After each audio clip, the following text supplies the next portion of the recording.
Hello दोस्तों, नमस्कार, सुप्रभात और वेरी गुड मॉर्निंग। आज है 30 मई 2020। चलिए आज की द हिंदू एडिटोरियल वोकैबुलरी से पहला वर्ड लेते हैं।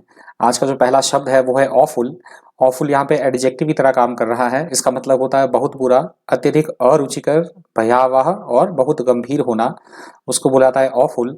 अगला शब्द है स्टैंड ऑफ। स्टैंड ऑफ यहाँ पे नाउन की तरह वर्क कर रहा है। इसका मतलब होता है बहस या लड़ाई जिसमें समझौता संभव ना हो और किसी भी पक्ष को लाभ या जीत नहीं मिले, उसको या हम बोल सकते हैं गतिरोध, तो उसको बोला जाता है स्टैंड ऑफ। अगला शब्द है स्कर्मिश। स्कर्मिश यहाँ पे नाउन की तरह यूज हुआ है।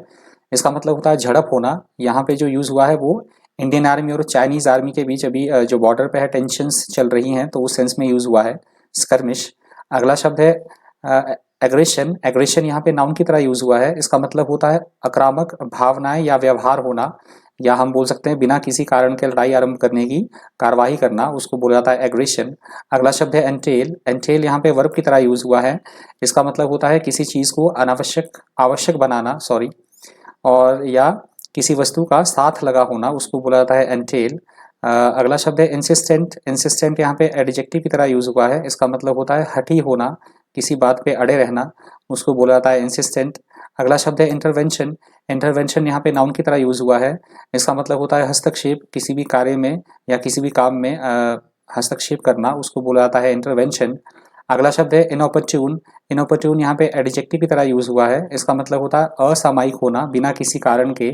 जैसे अभी इंडियन आर्मी और चाइनीज आर्मी के बीच टेंशंस बढ़ रही हैं, इंडिया और चाइना के बीच, तो जो यूएसए के प्रेसिडेंट है मिस्टर डोनाल्ड ट्रंप, तो उन्होंने मध्यस्थता की पेशकश की है, तो जो कि बिल्कुल निरर्थक है। भारत ने भी मना किया है, पीएम हमारे पीएम ने ऐसी ऐसी बात का कोई खंडन किया है कि हमें कोई मध्यस्थता नहीं चाहिए बीच में, तो उस सेंस में यहाँ पे यूज हुआ है इन ऑपर्च्यून।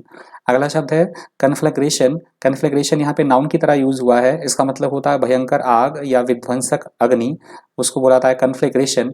अगला शब्द है वनरेबल। वनरेबल यहाँ पे एडजेक्टिव की तरह यूज हुआ है। इसका मतलब होता है असुरक्षित, सुभेद्य या नाजुक, हम बोल सकते हैं, उसको बोला जाता है वनरेबल।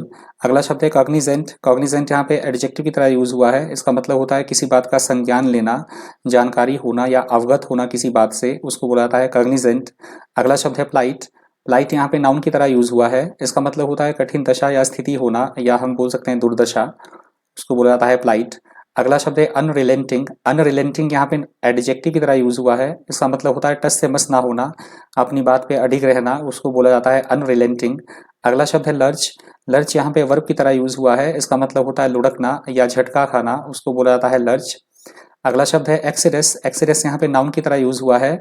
इसका मतलब होता है बहुत बड़ी संख्या में लोगों का एक स्थान से छोड़कर चले जाना, ये माइग्रेंट के लिए यूज हुआ है। माइग्रेंट जो लेबर अभी अपने घर वापस जा रहे हैं, उस सेंस में यूज हुआ है। या हम बोल सकते हैं सामूहिक प्रस्थान, उसको बोला जाता है एक्सोडस। अगला शब्द है रिलक्टेंस। रिलक्टेंस यहाँ पे नाउन की तरह यूज हुआ है। इसका मतलब होता है किसी कार्य विशेष को करने के प्रति अनिच्छुक होना, उसको बोला जाता है रिलक्टेंस। अगला शब्द है स्टेम। स्टेम यहाँ पे वर्ब की तरह यूज हुआ है। इसका मतलब होता है किसी वस्तु या स्थिति को बढ़ने या फैलने से रोकना, हम बोल सकते हैं रोकथाम करना, उसको बोला जाता है स्टेम। अगला शब्द है डिसमे। डिसमे यहाँ पे नाउन की तरह यूज हुआ है।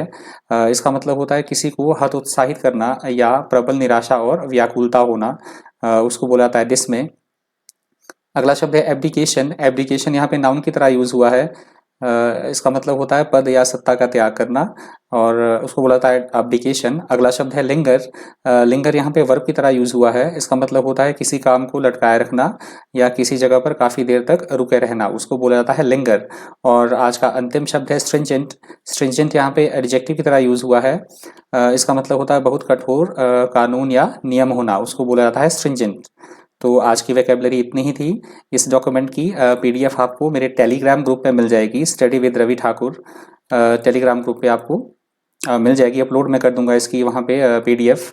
और पिछले कल से मैंने अपने चैनल पे क्वांटिटेटिव एप्टीट्यूड की एक सीरीज शुरू की है आर एस अग्रवाल की, और आने वाले समय में मैं उसमें और भी वीडियोस डालूंगा मैथमेटिक्स की, कैलकुलेशन आपको करवाऊंगा, सारी चीज़ें होंगी जो आपको इम्पॉर्टेंट है। जो सारे वनडे एग्ज़ाम होते हैं, सेंटर का हो चाहे वो स्टेट लेवल का एग्ज़ाम हो जिसमें मैथ्स आता है, तो उसके लिए मैंने पिछले कल से एक सीरीज़ शुरू की है, तो आप वो देख सकते हैं। आज मैं उसमें एक और वीडियो ऐड कर दूंगा।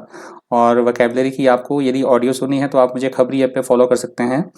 और यदि आपको ये वीडियो हेल्पफुल लगी हो, आपको इन्फॉर्मेटिव लगी हो, थोड़ा आपने कुछ सीखा हो वीडियो से, तो प्लीज़ मेरे चैनल को सब्सक्राइब करें और वीडियो को लाइक कर दें। तो आज की वोकेबलरी इतनी ही थी। Thank you. Thanks for watching.